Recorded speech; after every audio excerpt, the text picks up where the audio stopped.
Hola todos, buenas tardes, and welcome back to another hot and sunny day in Mexico. Mucho calor, as always. Firstly, I want to say hello to any new people. If you've never seen me before, I'm David. I've been traveling in northern Mexico for over 3 months now, and this video is part number 17 of my 2021 Mexico series. It's also the final part of a 4-part mini-series I've been doing in and around Torreon in Coahuila. We've been to Gómez Palacio, we've been to Matamoros, we've been to Torreon, of course, again, and today we are in Lerdo, Durango. It's almost like an oasis in an otherwise chaotic landscape of industry and general grittiness. Let's explore.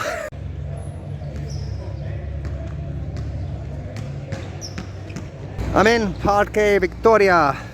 As you can see, there are guys playing basketball behind. There are people on motorbikes, people going about. There's Sunday, there's a pigeon. If you saw the last video, you know what happened with pigeons and my drone in Plaza de Armas in Torreon. It's all fixed, brilliant. And you know what, it kind of feels like a Pueblo Mágico. You've got the kiosco, there are some nice sort of terracotta coloured buildings as well around the outside of this parque. And today's theme of the video is, especially for long-term viewers, it's about my character development since what happened in Chihuahua, and it's all about people and the difference people have now actually made, particularly on my time in Torreon.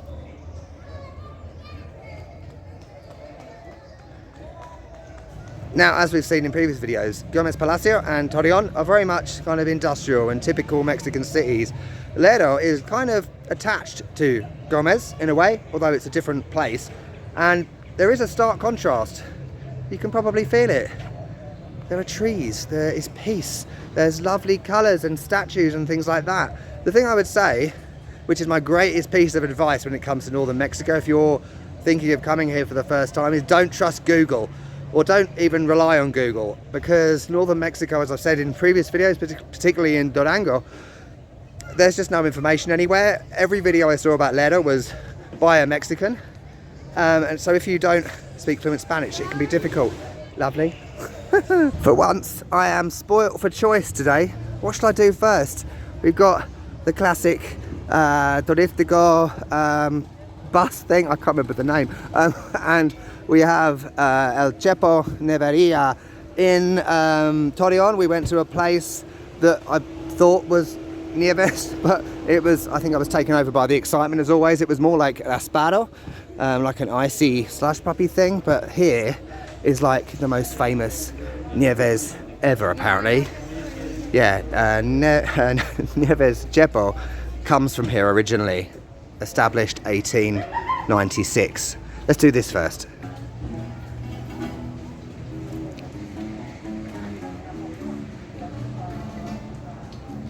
Now, I'm sure someone has told me, but I can't remember which one is the one I meant to get, but you know what, I feel like chocolate today. There's limon, tamarind, coffee, vanilla, etc. Different sizes, of course. I think I might get a mediano, that will do. I haven't eaten anything yet today, so I should have plenty of room in my stomach. So this lady has una combinación. It's, is it nuez? Vainilla. Vanilla. Cajeta, nuez. Ah, Dios mío. Mucho nieves. Gracias. 500 pesos? Sí. Gracias. Right, is this the best Nieves in Mexico? I guess we're going to find out, Hans. So, yeah, like I said, I've got chocolate. I haven't had chocolate ice cream in ages. I don't really like chocolate ice cream normally, because I'm thinking of like supermarket ice cream from the UK, which is rubbish, but this is proper ice cream.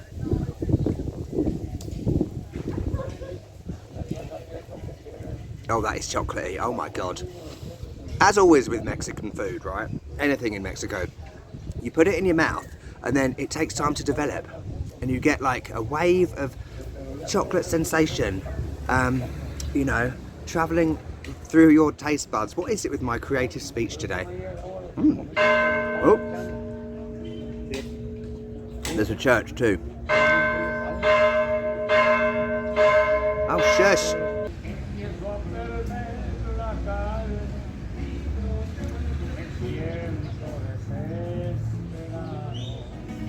We've even got a soundtrack and it's not copyrighted music.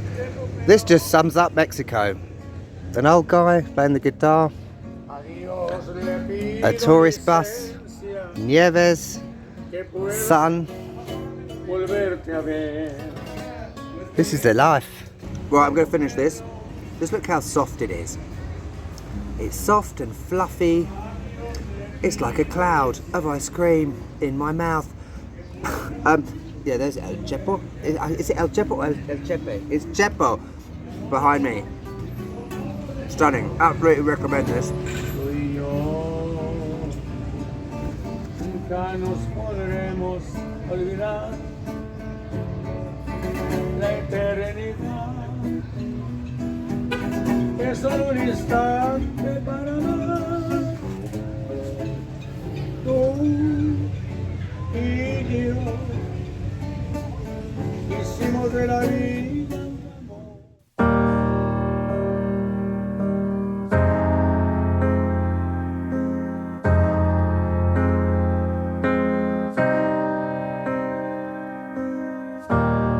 You went there every summer, that place you're thinking of, the music you remember from when you were in love. Let yourself heal,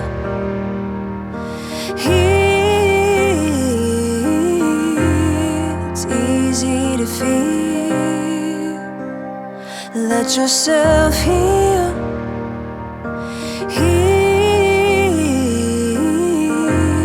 it's easy to feel. Running along the beaches that once belonged to you. Oh, damn it. Bloody hell, I missed. Really is. Okay, classic. We missed the bus, as you saw. They just drove off as I walked up to it. Maybe they didn't want me on there. So while we wait for it to come back, we're going to go to our 2 other spots and we'll do the bus at the end, hopefully. I've seen a lot of this COVID artwork in Mexico this year. I guess every country has got an element of it, but it makes me wonder, you know, will this stay forever as like a remnant of the last year or so of hell? Who knows? Oh, here we are. I'm pleasantly surprised. It looked further around the map. Plaza de Toros and Bulls. It's a Bullring, Alberto Valderas. That reminds me of that song.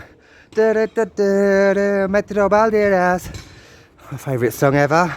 How convenient, or appropriate even. I'm going back to Mexico City tonight where Metro Valderas exists. Entrada, yeah, I'm assuming it's closed. Sí, cerrado. I guess I'll have to get the drone up.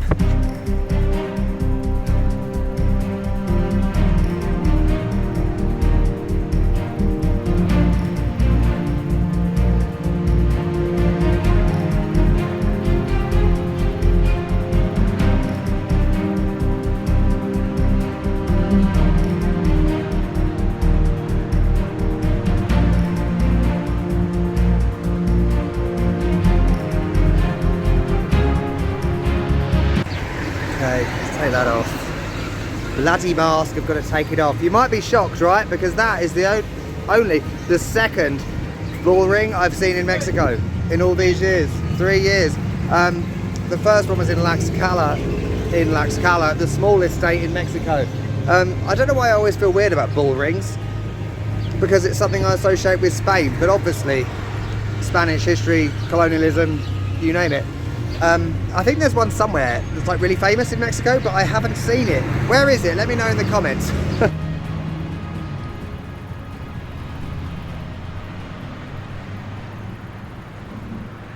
Just checked if the bus was back. It's not. Where does it go? A 5-star resort in Cancun with expat gringos moving to Mexico? Maybe. Brilliant, it's open. This is another part of our video reshuffle. This is the Museo Francisco Sarabia, an extremely famous guy in Lerdo. He was born here. Let's check it out.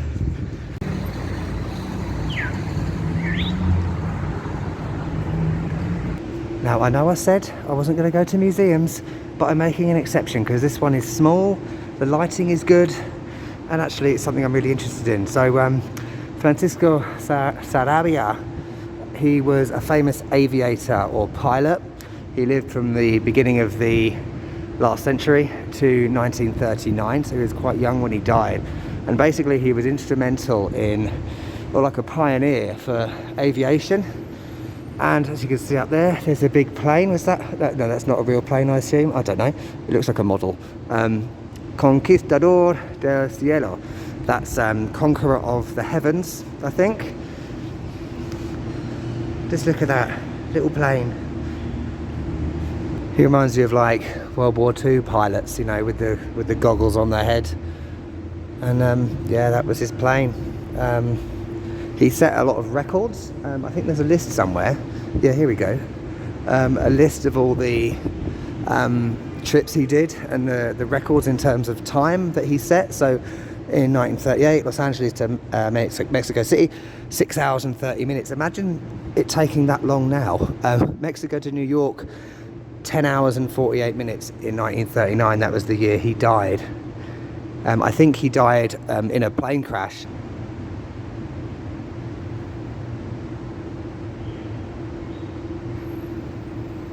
How amazing is that? Of course, we take plane travel, aviation for granted, and I think particularly over the last year we've realised that, you know, that might not always be an option with COVID and climate change and everything. So just to think that, you know, that's how aviation started, with propeller planes and the excitement of people, and almost, I guess, the pilots being treated as celebrities in a way, because they are pioneers of how we live today. Here's an example of what I meant when I said that filming in museums is difficult, because you've got obviously this reflective glass surface and you can see, you know, lights from the ceiling.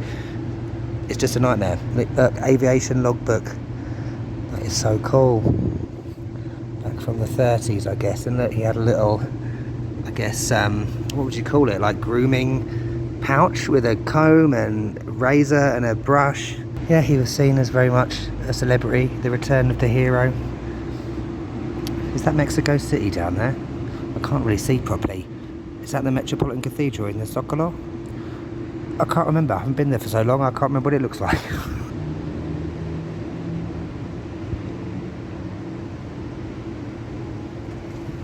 So sorry if you're not an aviation geek. Actually, I'm not sorry, I don't give a shit. Yeah, when I was a kid, my dad used to take me to Heathrow Airport. I grew up right near there. He used to bring a little radio that could pick up the air traffic control signals so we could find out which runway the planes were landing on. We used to sit there taking photos and stuff. So I've always been a bit of an aviation geek. And it's interesting, like when you think a century ago, you'd have to get a big ship like the Titanic across the Atlantic, London to New York. God knows how long that would take. Then fast forward like 60 years or whatever after that, and you've got the flipping Concorde. 3.5 hours. That used to rattle my bedroom windows when it used to take off. So yeah, I love planes. So yeah, just take a moment to think just how lucky we are nowadays. Ease of transport, etc. Just don't tell that Greta girl. She doesn't like flying, does she?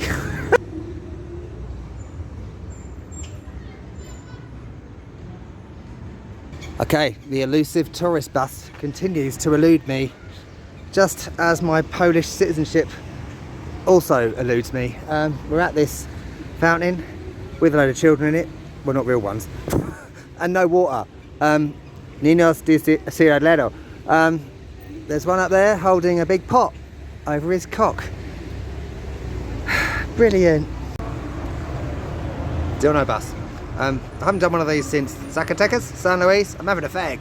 I've got to leave in 2 hours, right? Because I need to get back to Torreon, pack, have a shower and get to the airport. And I was going to say, earlier on, right, I met the most amazing Uber driver called David. Tocayo, my namesake.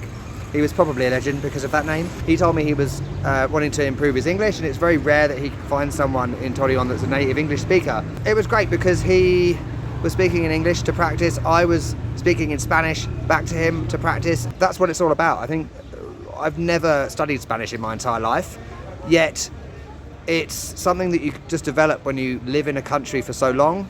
There's no substitute for it. It is absolute gold dust if you have that opportunity to live in a country, speak the language on a daily basis. And that guy was just brilliant. I feel like I've met so many people in Torreon that have made it special, if you know what I mean. I'll come back to that at the end. If this bus ever turns up. I can't wait any longer for that bus, so I decided to use those magical things called legs to walk to Plaza de Armas, which is slightly bizarre because this video is kind of in reverse. Normally I go to Plaza de Armas first and crash my drone into the front of Domino's Pizza. Look, it kind of looks like Jerez. Can you believe it? Jerez de Garcia Salinas, my favourite Pueblo Mágico in Mexico. Not really shocked, as always. Just look at that. That would be an amazing photo, wouldn't it? A white rusty beetle with the kind of matching colour petals on the trees behind. That's classic Durango. Right, these trucks, you see them everywhere. Right, come on taxi. There we go. More dilapidated Mexico. Orgasm. Yeah, look at these old places. There's an abuelita staring at me in the window. Brilliant. Coctales de Camarón. Plaza de Armas. As you can see, there's a cathedral / church. The iluminación es terrible. I don't know what you can see. Oh, it's better this way. The wonders of filming.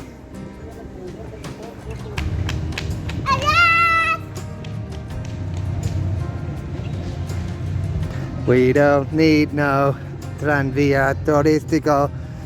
We do need, however, artwork. Look, it's the culture house, Casa de la Cultura. And there's our guy from just before, the pilot guy, aviator. Oh, look. No more wars, no more wars. There's an alien ship abducting cows. Can you see that? Pray for the cows and a volcano. That's bonkers.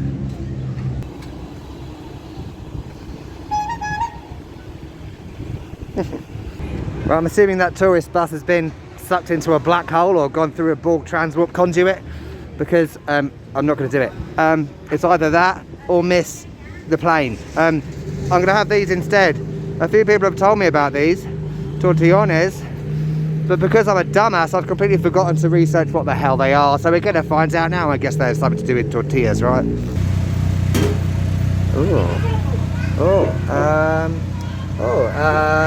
Asado, por favor. Ooh. Hey, this is a voyage of discovery. Ooh. Oh, perfecto. Oh, mi favorito. Sí. Oh my God. Dios mío. It's like a gordita grande. Mini. A mini. Oh, that's mini. Oh my God. ¿Chile pasado? Sí. Ah, sí. Para hacer rajitas. Ah, tradicional en Durango. Lo estamos atemando. Por caldillo de un restaurante. Ajá.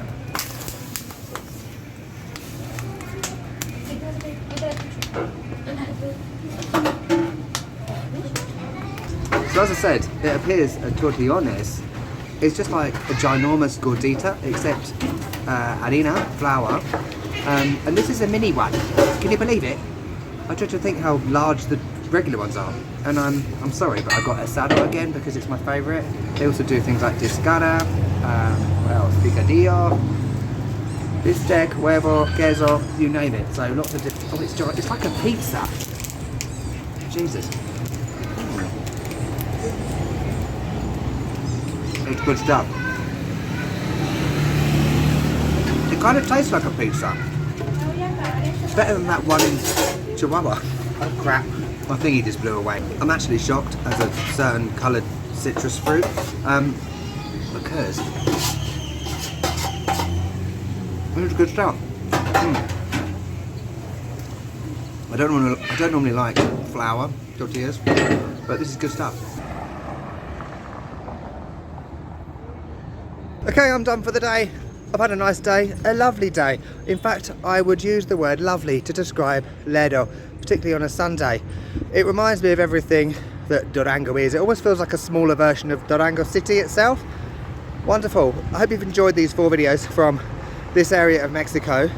I wanted to say, in Chihuahua, I did say, well, I kind of went crazy about people giving me recommendations all the time, but there is a difference between unrealistic recommendations and actually getting to know people and speak to people. And as I said, I feel like I've been able to do that more here and learn more about Torreon and Durango and really feel a connection with the place. So another piece of advice, yeah, don't be afraid to get to know people when you come to a place, even if you don't speak the language, because it really does make that difference between just being that place that you went and somewhere that you truly remember for the rest of your life. How emotional. Next up, we are going back to an ultimate legend on this channel. I did a video there last year. I lived there for a month earlier this year. Has anyone ever heard of Iztapalapa in Mexico City? I'm sure you have, because that's where you're going to be next time with me. Well, I'm going to be there, you're not. Thanks for watching, and check the end screens out up there. There's two playlists basically, the whole playlist and the whole Mexico playlist that goes back to like forever, since the dawn of time. And also subscribe, and I'll see you next time. Catch you later. Let yourself heal. Okay, the Iztapalapa sequel just stepped up a gear. It's easy to feel. Let yourself heal. I've been to all those sexy areas years ago. I don't want to go to them again.